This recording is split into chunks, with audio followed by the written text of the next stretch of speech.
My first guest tonight is one of the hardest working men in show business. He is featured in an interview in the new issue of Playboy magazine right here. And he can be seen in person on November 27th at the Community Center Theater in Sacramento. Please say hello to Jay Leno.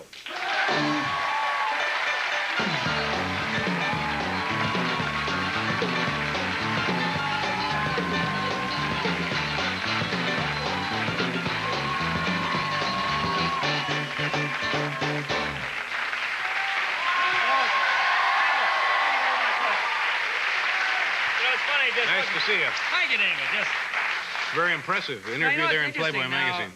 I remember now you did the Playboy interview. About a year ago, 2 years ago. A year ago. I noticed when you did it, they just, I guess, had a small black and white picture where I noticed for myself there's a rather large color shot. Large color picture, is it? Well, show them the picture. Well, I'm not the kind of guy to brag, yeah, right. certainly, but I guess they decide who gets the big picture. Yeah, I suppose that's actually, my true. favorite issue is the December issue.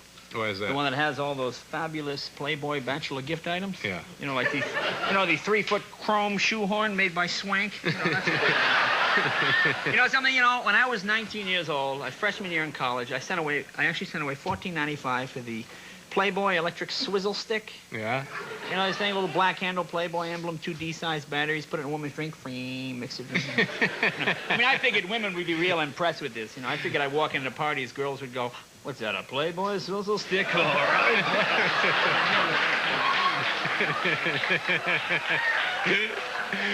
Oh, my. So, how you been? What else is going on? You been watching the news? Yeah, I've been watching it. We'll probably be late tonight because of this Pinhead Summit thing going on. Oh, no, you can't. It's not Pinhead. It's the future of the world. Look at the Russians guy. They send a guy. He looks like somebody hit him with a tomato. He's got that red thing. Our guy has got stuff on his nose. Are these the best-looking people we can send to this summit? Prince Charles and Lady Diana finally went home. Cover of Time, cover of Newsweek. Are there any inbred people in our own country we can read about? Come on. Oh, come on. What? Yeah. They're over here. They're over here hawking stuff for J.C. Penney. I'm sure this means Kmart and Woolworths are going to be packed with royalty now. You know?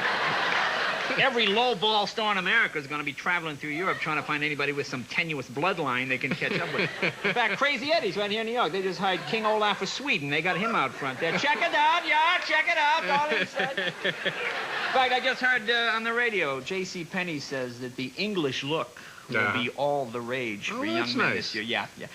I guess big ears and bad teeth never seem to go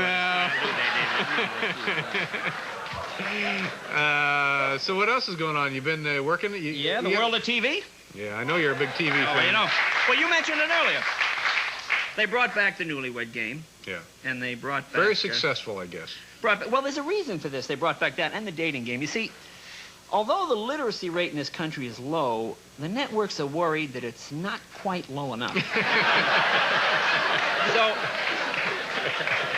by bringing back shows like The Dating Game, what they hope to do is mate genetically inferior people. See, in the realization that they will reproduce mutant offspring, thus ensuring the next generation of contestants for these game shows. There you go, yeah. In fact,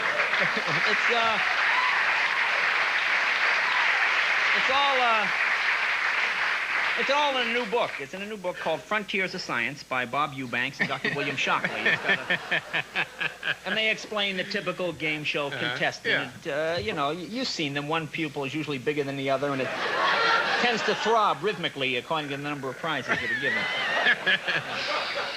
Anything else in the guide there that you want to comment on? Well, the usual stuff. You know, every time I come on this show, I find here's another, I don't have to say it, there's another Evil Twin episode this week's. Will Crystal be raped while Blake sleeps with her double? I mean, if you were being attacked, would that be the first thing on your mind?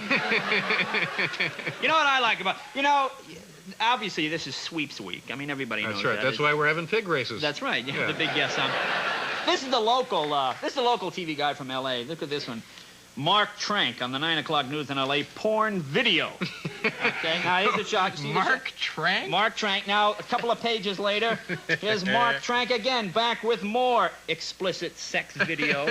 That's on the 9 o'clock news. And he's got another one here, Tintillating Television with Mark Trank. Takes another look. But they do this. You ever notice when you watch the news when it's not sweeps week, it's always like the life of the American farmer, living in a deficit economy. As soon as it sweeps week, suddenly it Boom. becomes, oops, strip searches at teenage girls' Catholic schools. Are they a phenomenon? You know, and then they have How about you? Are you doing any television? You ever go out on these auditions for stuff? I've read for a few shows. You know, since Moonlighting and Scarecrow and Mrs. King, they've started a lot of these adventure kind of comedy shows. Oh, I read for one for ABC called Gag Street. Gag Street. Yeah, in it, I play a young comic named Johnny Gag Street, whose parents were killed by hecklers. And he vows to use his comedy to fight crime in the sin palaces of Las Vegas. So it's kind of and it's got the comedy and the action adventure kind of thing, you know. And you play Johnny Gag Johnny Street. Gag Street. Yeah. Right. That's hence the title, Gag Street. Yeah, I hope that works out for you. Again, we got our fingers Yeah, crossed. well, good for you. Well, we'll do a commercial here, and then we'll be back with our friend Jay.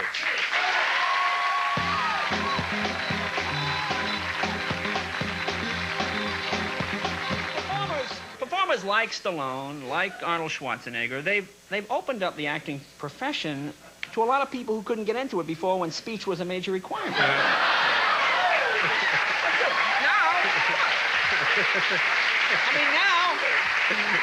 Now any cave dweller that can wield a tire iron in a public saloon is now a potential Academy Award candidate. You know, I think that's a good thing. You know, Arnold Schwarzenegger was here about a month ago. He was a very nice guy. Oh, he is a nice guy. Very nice guy. I work with him And he's marrying a lovely woman, this Maria Shriver that's on right. He is a CBS nice Morning News. Yes. Yeah, she's He's terrific. marrying her on the morning news? No, she's co-host of the Morning Oh, News. I see. And they've just fit the marriage in, I guess, between the... That's right, I guess Jay, today's that's right. working couples, Yeah. really, you have to make time where you can. So now, We were supposed to go out to eat last night, and of course... last night? I mean, last time I was here. That's right. Well, it didn't work out. I'm No, sorry. you know who I went out with? No, went out with Seinfeld. Don't do that noise again. What is that? No, that's, Let me hear it again. that's my fate. You know Jerry Seinfeld. Do the noise again. No, that was the noise. Now, what is that? What does that noise signify? What are we talking about? That signifies disgust. Discuss. That's what it is. All right. One more time. Well, Seinfeld. No, let me hear it again. No, I'm not going to do it again. No, I refuse to do it again. All right. You and Jerry Seinfeld, very funny comedian. Very funny comedian, but king of the yuppies. You know, it's true. You know, Jerry, he can't. I want to go for burgers and fries. He takes me to this stupid Japanese theme restaurant. You know, those ones where the guys cut the meat for you. They cook at your table and Yeah, stuff? yeah. You feel like a prisoner in some bad World War II film. You know. Another piece of steak, Yankee. Bing. Then they bring out the guy with the two knives. You ever see this guy? I mean, he's sitting there. He's bouncing my meat off the two air conditioning jobs. When I saw a piece of my tenderloin ricochet off the urinal, that's it, pal. I'm out of there. I'm walking. So, Lewis like is you had on a tomorrow prime night. table. Yeah, Richard Lewis will be here. You know, I love Richard. Yeah. Richard is the funniest man. We No. have to do something about this.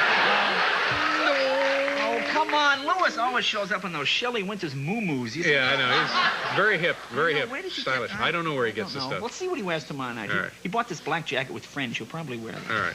What are we doing here? Do we have time for... Oh, we don't have time for a What's Your Beef? You got a real quick What's Your Beef? Oh, We're no, late I don't here. have... Somebody asked me, Quick. what are you doing on the 29th? Oh, stop it with these plugs. Are you just going to These plug are something not now? plugs. I'm just going to show you that I was going to be at the Academy of Music Okay, in that's Philly. enough. And, That's enough. Sacramento, the 27th. Okay, we'll be back after station identification.